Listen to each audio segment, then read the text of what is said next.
Hello friends, welcome to all. आज मैं आपके लिए जो वीडियो लेकर आ रहा हूँ, देखिए ICICI bank one of the top private bank जिसको माना जाता है, और आज की डेट में क्वार्टर फोर के नतीजे आपके सामने आए हैं। जबरदस्त प्रॉफिट दिखाया जा रहा है। और एनपीए जरा देखो ध्यान से, क्योंकि बैंकिंग स्टॉक्स का डेट नहीं देखते, बैंकिंग स्टॉक्स का देखते हैं एनपीए। यही हम आपको बार बार कहते हैं। देखिए ये क्वार्टर ऑलमोस्ट बैंकिंग सेक्टर के लिए मैं कहूँगा इतना असरदार नहीं था, लेकिन अगले क्वार्टर में आपको ज़्यादा असर देखने को मिलेगा। बैंकों के पास पैसा कहाँ से आता है? जब कारोबार चल रहा होगा तभी बैंकों के पास पैसा आएगा भाई। इंटरेस्ट तभी तो कमाएंगे जब लोग बैंकों में पैसा रखेंगे, जमा पूंजी रहेगी। लेकिन यहाँ पे तो सरकार तक का पैसा सारा खर्च हो गया, लोगों का भी खर्च हो गया।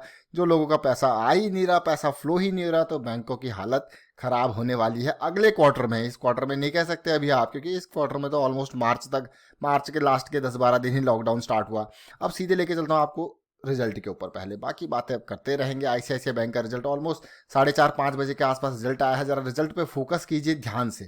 ये नंबर्स मैं आपको बिल्कुल डिटेल में बताऊंगा, क्योंकि रिजल्ट्स देखिए बैंक्स अलग अलग तरीके से, न्यूज़ वाले उसमें दिखेंगे भाई कितना प्रॉफिट हो गया, लेकिन आपको जब भी रिजल्ट देखना है कंसोलिडेटेड रिजल्ट ढंग से देखना है, और बैंकों का एनपीए जरूर देखना है। एनपीए भी हम बात करेंगे, लेकिन फिलहाल देखिए हम बात करते हैं यहाँ पे टोटल इनकम से। इंटरेस्ट अर्न से स्टार्ट करते हैं। देखिए इंटरेस्ट अर्न, ये सारे नंबर करोड़ में है। सबसे पहले ये देख लीजिए इंटरेस्ट अर्न की अगर मैं बात करूं तो कितना 21,740 करोड़ का इंटरेस्ट यहाँ पे कमाया है इस क्वार्टर में, जो कि पिछले बार कमाया था 19,503 करोड़ का लास्ट ईयर इंटरेस्ट अर्न था। इस बार इंटरेस्ट बढ़ा है, जो कि पॉजिटिव बात है। ऑलमोस्ट 2,000 करोड़ के आसपास इंटरेस्ट में पॉजिटिविटी, बहुत ही बढ़िया। टोटल इनकम देखिए, टोटल इनकम अगर आप देखोगे तो 40,121 करोड़। देखिए 121 करोड़, जो कि लास्ट ईयर कितना था 36,784 करोड़।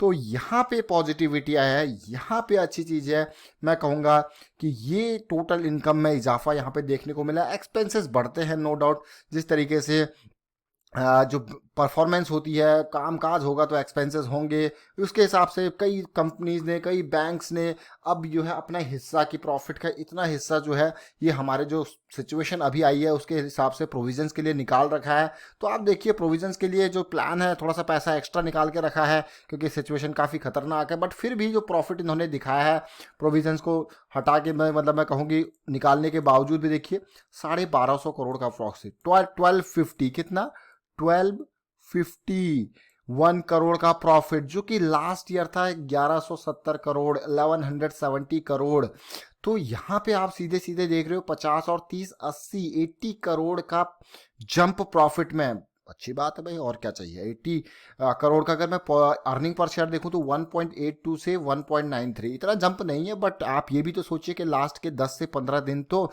कारोबार बंद ही रहा। उसके अलावा भी अगर इस तरीके से प्रॉफिट देखा तो अच्छा प्रॉफिट है। बट मैं कहूँगा कि अगला क्वार्टर काफ़ी इनके लिए, मैं कहूँगा अग्नि परीक्षा वाला जो है अगला क्वार्टर रहने वाला है।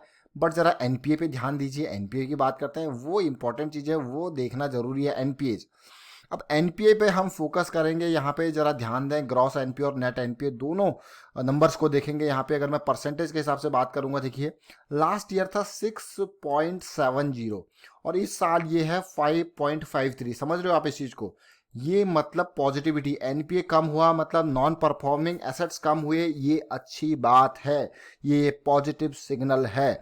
और इसी तरीके से अगर नेट एनपीए के परसेंटेज को देखा जाए तो 2.60 से गिर के 1.41 आ गया है। एनपीए में सुधार हुआ है। एनपीए कम होना मतलब सुधार होना, पॉजिटिव।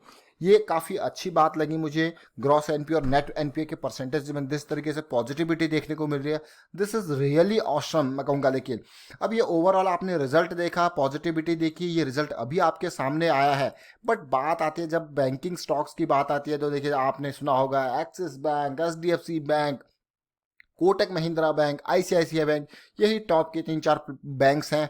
आप देख सकते हो कि प्रॉफिटेबिलिटी में भी उछाल है। और उससे अच्छी बात जो मुझे लगी वो एनपीए लगी, क्योंकि मैं बैंकिंग स्टॉक्स के एनपीए पे ज़्यादा फोकस करता हूं, क्योंकि एनपीए अगर किसी के सुधर रहे हैं तो मतलब अच्छी कंडीशन है। लेकिन अगले क्वार्टर, मैं फिर से कहूँगा नेक्स्ट क्वार्टर इज द इनके लिए जो है एक अग्नि परीक्षा है इन सारे बैंकिंग और खास करके फाइनेंशियल स्टॉक्स के लिए। चलिए अब चलते हैं आईसीआईसीआई बैंक के डिटेल में जरा देखते हैं। 2 लाख करोड़ से ऊपर का मार्केट कैपिटलाइजेशन है, 2,18,000 करोड़ का। और अगर मैं बात करूं कंपनी की, अब देखिए बैंकिंग स्टॉक्स का मैंने पहले भी आपको बताया कि इनका डेट नहीं देखते, इनका एनपीए देखते हो, क्योंकि पैसा घुमाना तो इनका काम है। पिछले कुछ टाइम में अगर प्रॉफिटेबिलिटी पे देखोगे तो डाउन जरूर आया है, लेकिन अभी के टाइम पे अच्छा प्रॉफिट है। पिछले को क्वार्टर्स के कंपैरिजन में देखिए, पिछले साल के कंपैरिजन में बढ़िया प्रॉफिट। अब जानते हैं, समझते हैं इसके पीयर ग्रुप के शेयर। जब भी आप देखते हो तो देखिए आईसीआईसीआई, अगर हम मार्केट कैपिटलाइजेशन वाइज देखूं तो HDFC bank is the leader in private banking stock. Second number पे Kotak Mahindra bank, third number पे आपके पास है आईसीआईसीआई बैंक, उसके बाद एक्सिस बैंक। अगर उसमें भारी गिरावट के चलते वो मार्केट कैपिटलाइजेशन वाइज इसके हाफ के पास पहुंच चुका है, देखिए क्लियरली।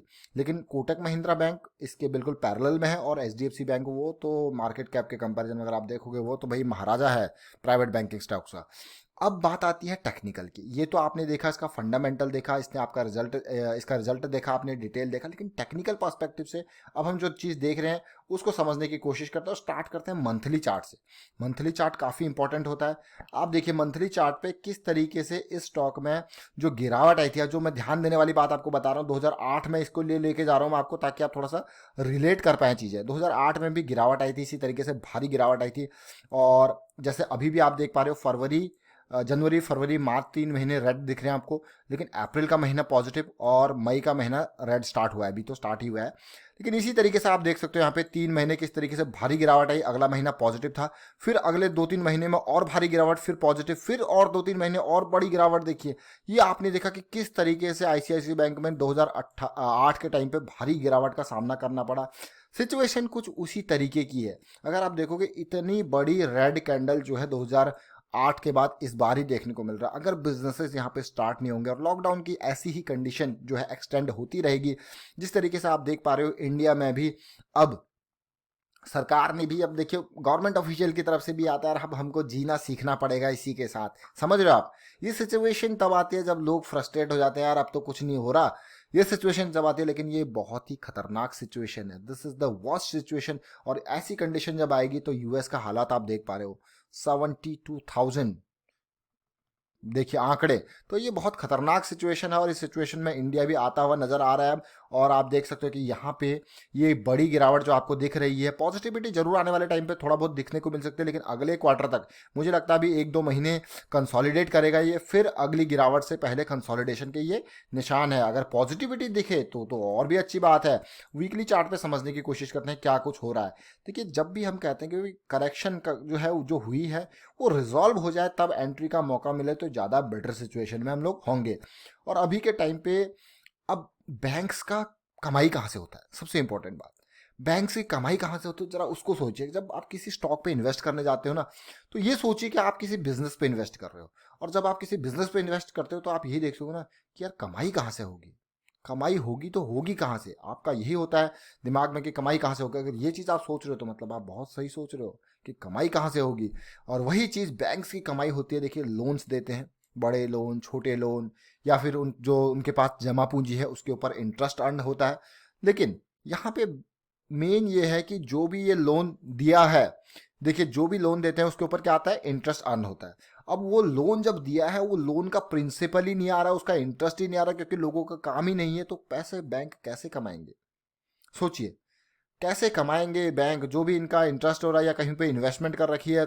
देखिए जब अब ये दो, इससे पहले की अगर हम जब बात कर रहे थे आईसीआईसीआई बैंक की, तो मैं सोच रहा था ये 260 से 270 की रेंज में आएगा, ये मेरा टारगेट था इसका। लेकिन उस रेंज में आके ये वापस जा चुका है। देखिए 268 के लेवल तक उस रेंज में आया, ये बिल्कुल वापस जा चुका है। तेजी जरूर देखने को मिली है, लेकिन मेरा मानना है अगर वापस ये जो करेक्टिव एक्शन है, ये करेक्टिव एक्शन का रिजॉल्व होना जरूरी है पॉजिटिविटी के लिए। लेकिन अगर ये लेवल को तोड़ता है, फिर और पेन आपको देखने को मिलेगा।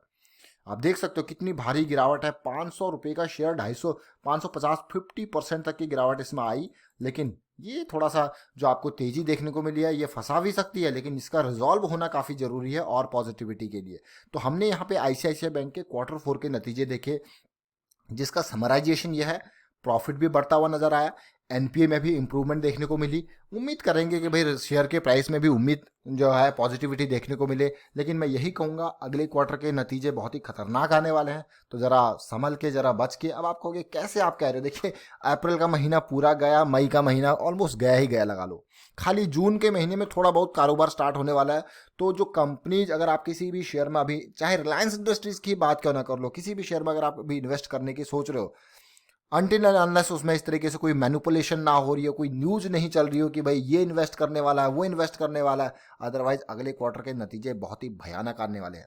कुछ भी नहीं, सबका लॉस होगा अगले क्वार्टर में, सब मोस्ट ऑफ द कंपनीज, मैं कहूँगा 90% से ज़्यादा कंपनी जो अपना लॉस दिखाने वाली है। बस कुछ थोड़ा बहुत मैं कहूँगा कि जो डिजिटल प्लेटफॉर्म्स पे चल रही है इस तरह की कंपनीज प्रॉफिट दिखा सकती है, बाकी सब लॉस दिखाने वाली है। चलिए फिलहाल वाइंड अप करता हूँ, वीडियो को शेयर कीजिए, लाइक कीजिए, चैनल सब्सक्राइब कर लीजिए, जल्दी से सब्सक्राइब कर लें। Thank you for watching the video.